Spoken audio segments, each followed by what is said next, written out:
Quine, member of the Beirut Memorial Advisory Board, and I will be your Master of Ceremonies for today's observance. This being said, the 40th anniversary, let's do a little bit something special. If you are a Beirut veteran or a Gold Star family, please stand or raise your hand and be recognized.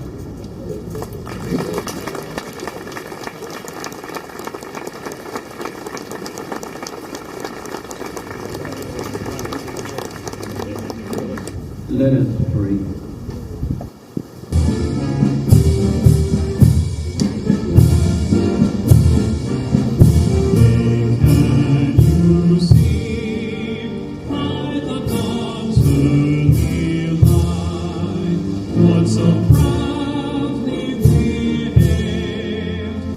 On Sunday morning of October 23rd, 1983, 40 years ago today, a violent bombing took place at the headquarters building of the United States Peacekeeping Force in Beirut, Lebanon. This ceremony remembers the events of that day and honors those who lost their lives for the cause of peace. I want to recognize our beloved General Al Gray, who's present with us today.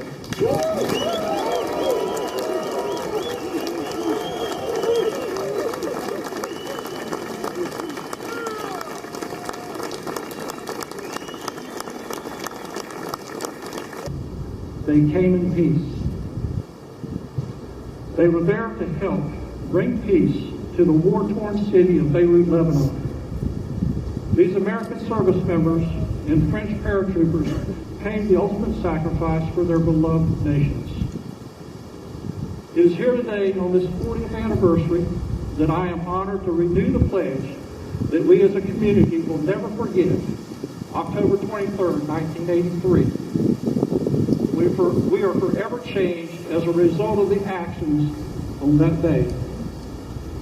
We mourn together the loss of life and grieve for their families.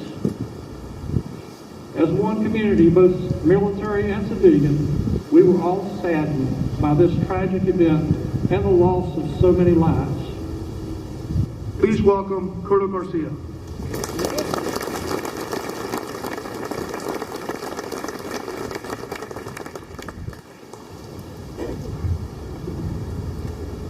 Mr. Secretary, Commandant, General Gray, Mayor Phillips, Beirut veterans, distinguished guests, fellow Marines and sailors, and families and friends of the fallen. Good morning. On behalf of this legendary base from which you and so many generations of fellow Marines and sailors have deployed into harm's way, I want to personally welcome you to this time-honored memorial ceremony here at the Camp Lejeune Memorial Gardens. A place that is considered hallowed ground to Camp Lejeune, to the community of Jacksonville, and to anyone who's visited here. It's a quiet refuge to reflect, to grieve, to pay tribute to those thousands of courageous service members who went to the sound of guns and in doing so exacted a debt that we can't possibly repay. Indeed, the hard lessons learned from Beirut are woven into the fabric of this installation. And recent events in the Middle East remind us of this. Today we have a Navy Marine Corps team heading toward the conflict, and it is comprised of Marines and sailors from Camp Lejeune, the Marine Corps Air Station New River, and Cherry Point. If needed, they are highly trained to protect American interests or provide deterrence to further escalation. For those of you who have traveled far to honor the 273 peacekeepers whose names are etched into this immortal wall, I know the passage of 40 years will not heal the deep scars from those fateful events. Please welcome the Honorable Carlos Del Toro.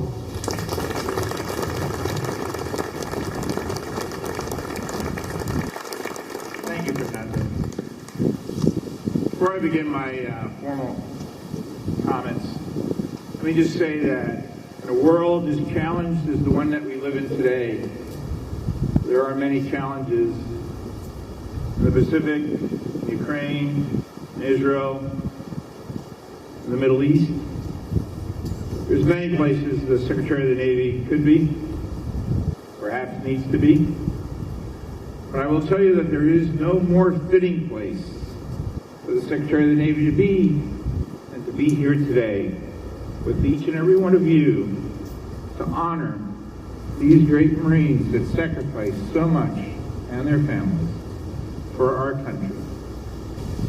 Finally, to the Gold Star families, the Marines, the sailors, and the soldiers who gave their all on October 23rd, 1983, a special thank you. Thank you for your sacrifices in defense of not only our nation, but in defense of the freedom of millions of Lebanese during their nation's civil war 40 years ago. They may not be here with us today, but as I feel the warmth of this sun on us, I know that their spirit is shining down upon us. And for that, I also thank you, Chaplain, for having made that happen. It's good to see you're still connected, Chaplain. Today, the men and women of BLT 18, commanded by Lieutenant Colonel Kerrigan, carry on the legacy of those we lost 40 years ago as they prepare to deploy again as part of the 24th Marine Expeditionary Unit. They are deploying into a world marked by active conflicts in Ukraine and Israel. They are deploying during an era defined by strategic competition with China and the continued malign activity of Russia, Iran, and North Korea, as well as non-state actors. And in spite of the multitude of challenges that we face around the globe, alongside our international allies and partners, these men and women still volunteered to answer the call of our nation. They accepted orders to the Beirut Battalion, and in doing so, honored those that have gone before them, including the Marines and sailors that we are here to memorialize today. Please welcome Colonel Gary.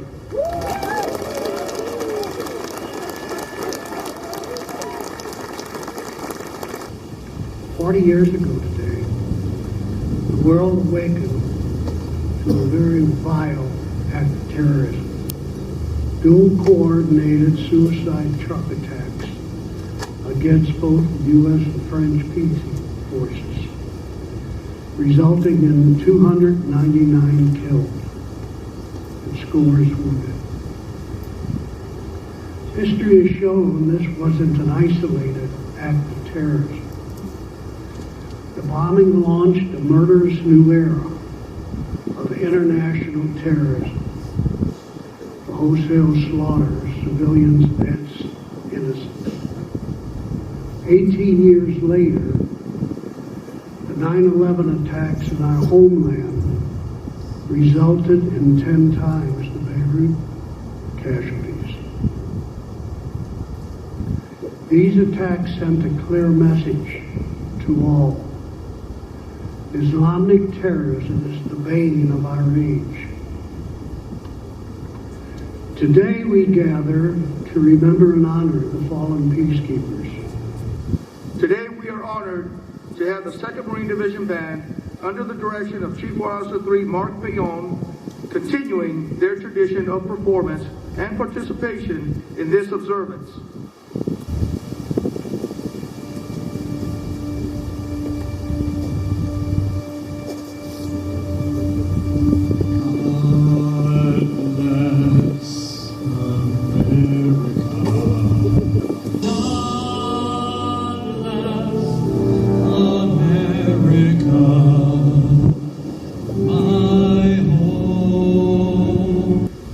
Welcome the 39th Commandant of the Marine Corps, General Smith.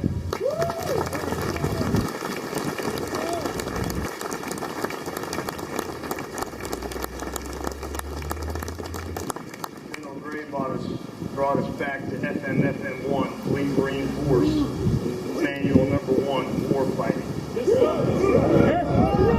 was born under that, and have continued to grow for the last 36 years, so thank you, General Gray. Okay, 2 missions we have, and we're Marines. We will get the missions done. Thank and recommit. But to do both of them, either of them, you first have to know the story. It's been discussed, but it hasn't actually been told. It can't be told by us sitting on the stage with the exception of Colonel Garrity. It's told by these Marines here who were there. So at the end of this, if you want to take photos, and we're always happy to do that, you're taking photos with the wrong people. If you're doing it with the people up here, you want to take photos with them, because that's who knows.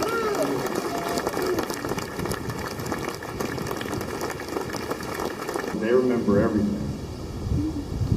They remember what it was like to be there, to have come in peace and been met with war. That story can be told by them. And if we do our jobs right, none of them will get out of here in a decent amount of time, because they're going to be mobbed by people asking them their story. Give them an opportunity to tell their story. That's the story part that you have to know before we start thanking people. And the thanks go to the Marines of BLT 18 who are here and who are not here.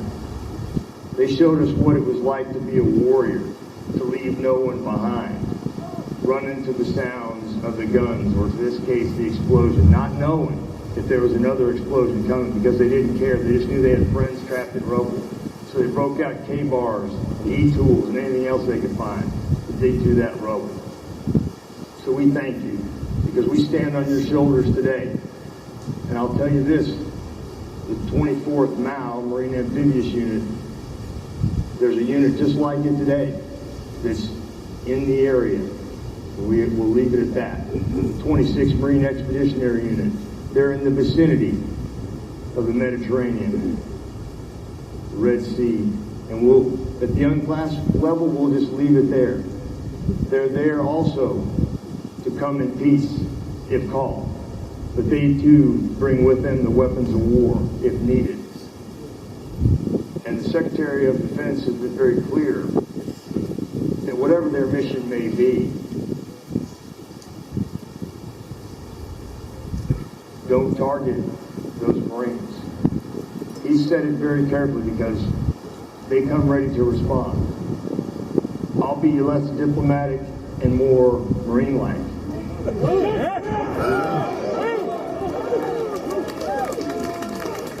For those that are in the area, if that MU has to go in, if you target them, someone else will raise your children.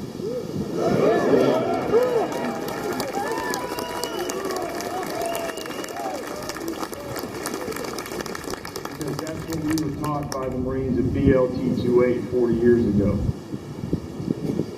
Don't target them, because it is true someone else will raise your children.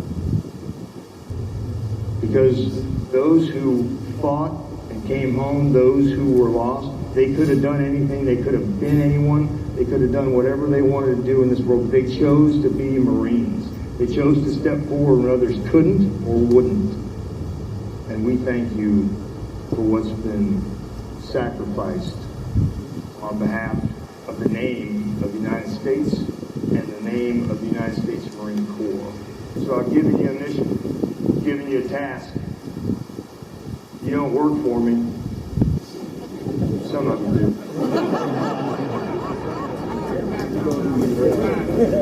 SecNav says we can bring you all back on active duty.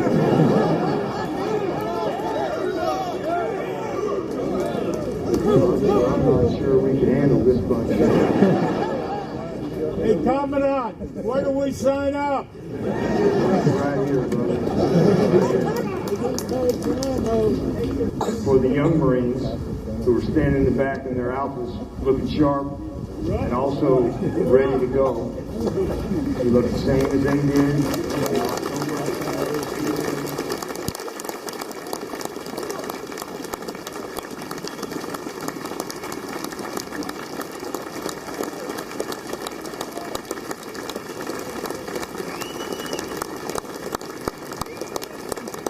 As the Commandant, thanks for doing that for my Marines. Because we don't pay them enough, we don't give them enough time off, and on a lot of days I'm not sure we deserve them. Just like I'm not sure we deserve you.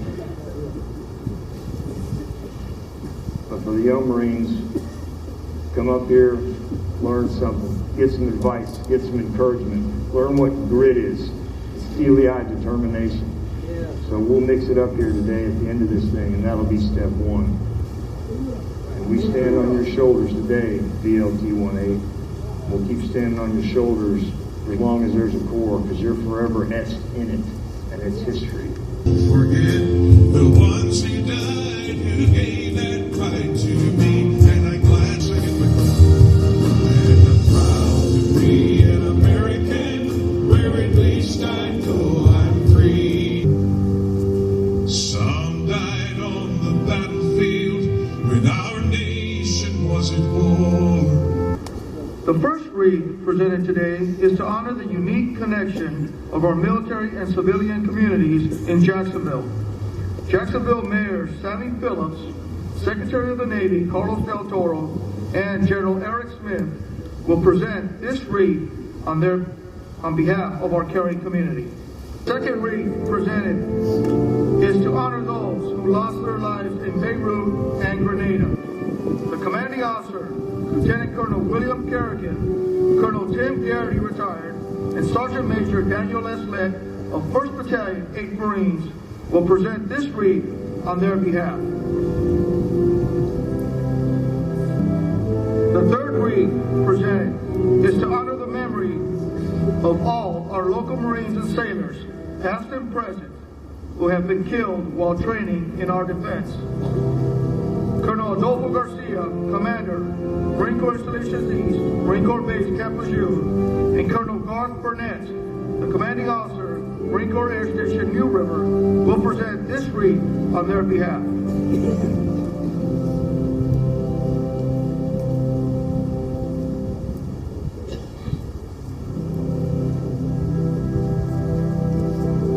Let us also remember the 58 French paratroopers who died on this day 40 years ago.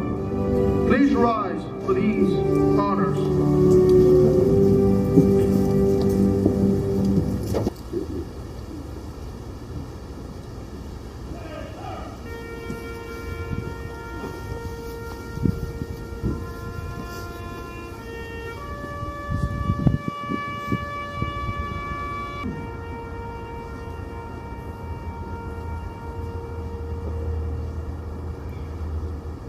Neither time nor death can loose, and of your love that never flags or fails.